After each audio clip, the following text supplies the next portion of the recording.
যে বিদায় আক্ষেপ যে এই প্রক্রিয়াটা অনেক সুন্দর ছিল। গ্রামের মানুষরাই বুঝতে পারে গ্রামের ছেলেরা কতটা আবেগময়ী হয়।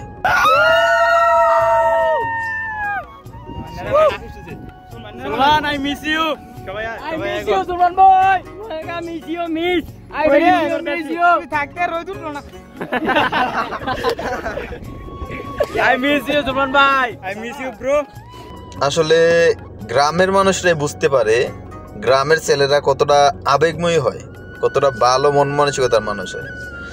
সো লাভেও তোমাদের সবাইকে। তোমাদের যে বিদায় আক্ষেপ যে এই প্রক্রিয়াটা অনেক সুন্দর ছিল। আমি প্রায় সময় তোমাদের এই ভিডিওটা দেখি, অনেক ভালো লাগে এই ভিডিওটা যখন দেখি। তোমরা যে একটা বিদায় আক্ষেপ দিলা, জানাইলা ভিডিওর মাধ্যমে, অনেক বেশি অ্যামেজিং ছিল বিষয়টা, অনেক বেশি ভালো লাগছে আমার। তো তোমাদের অনেক অনেক বেশি লাভ ইউ। প্রায় সময় তোমাদের কথা মনে পড়ে, অনেক মিস করি তোমাদের। Miss you all friends, all bye brother.